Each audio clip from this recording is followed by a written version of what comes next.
The oldest Marian shrine in the United States is located in the Diocese of St. Augustine, Florida, where the first permanent Catholic settlement was established in the U.S. by Spanish missionaries in the 1500s. Faithful Catholics praying for fertility have flocked to the site to ask for Mary's intercession at the shrine of Our Lady of La Leche, an ancient devotion brought by Spanish settlers to the New World. Reporter Mark Irons takes us to St. Augustine. For Christy and Kirk Jadot, a day trip or vacation isn't complete without making a mini pilgrimage.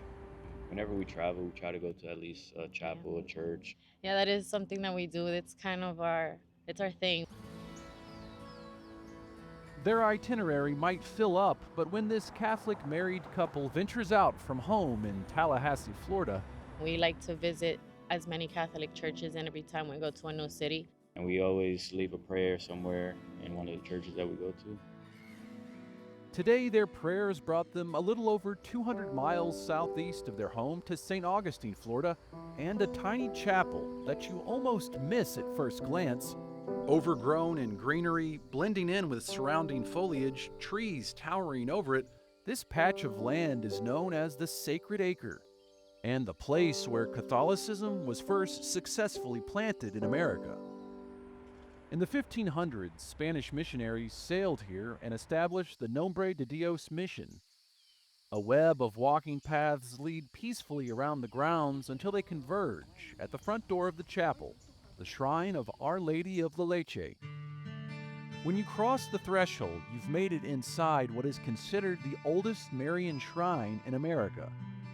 First constructed in the 1600s, over the years it would fall victim to war, pirates, or storms. Seemingly once forgotten, but rebuilt, this is the fourth shrine building, but it's the prayerful devotion that has stood stronger than any physical foundation. The devotion to Our Lady of La Leche might be little known, but the history here goes back centuries, and Mary's intercession is still felt today in a powerful way.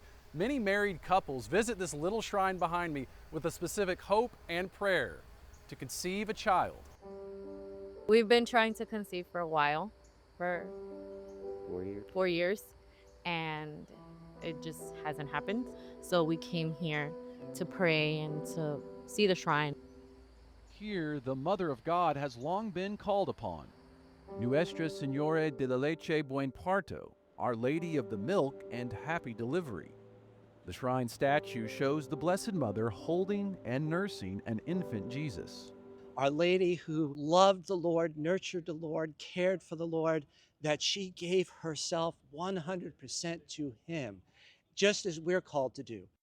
Father Timothy Lindenfelser is the rector of this national shrine, a place that fosters deep devotion and a reminder the Lord is thirsting for a relationship with each one of us.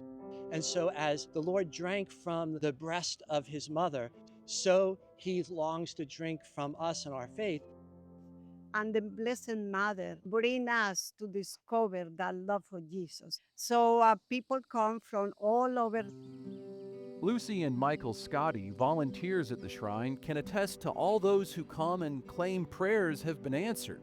Michael recalls being here 1 month last summer for just a few hours on the weekends. And the number of people who came here, I mean, half a dozen every weekend, it seemed like, who credited the pregnancy and safe delivery to their devotion to the Blessed Mother. So it's pretty... You heard firsthand accounts. We did. Christy and Kirk are hopeful and honest about the journey they've been on. It's definitely a struggle. It's emotionally tolling, and it's frustrating, to say the least. That's something Tatiana Christopher says she and her husband Scott can relate to, recalling her own concerns about conceiving. I was high risk in my 40s, and conceiving, I was going to assume that it's going to be very challenging. Tatiana's story passes through this sacred acre in a couple ways, starting with prayers for a holy marriage.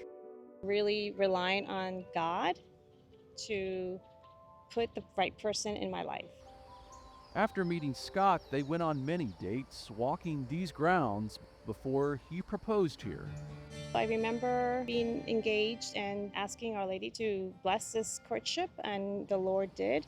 And once we got married, it was here that I believe in my heart that Our Lady heard my prayers to have a baby.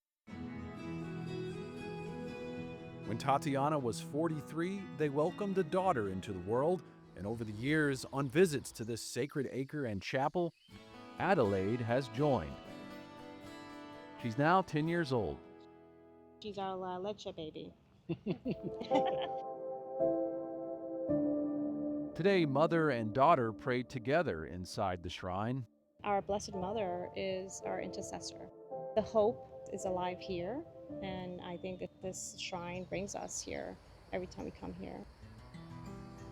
In addition to prayers being answered to conceive, Father Lindenfelser says others will visit after they've been told their unborn child won't live. That the child has a deformity, that they should have an abortion. And they come, they ask Our Lady to have that safe delivery, and she's interceded. From urgent prayer requests to peaceful walks or history lessons, the reasons people come here vary. St. Augustine resident Catholic Bob Crivelli says the witness of love and care for Christ shown by Mary seems to shine through. She's a role model. And his wife, Anne, a Protestant, feels it too. She was amazing woman. The intentions will keep passing through these doors, but even if desired outcomes aren't in God's divine plan, Christy and Kirk have faith and hope, no matter what. At the end of the day, it's whatever God's will is. So if it happens, it's a blessing. But if it doesn't, I think it's for a reason. From Florida's Sacred Acre, Mark Irons, EWTN News In Depth.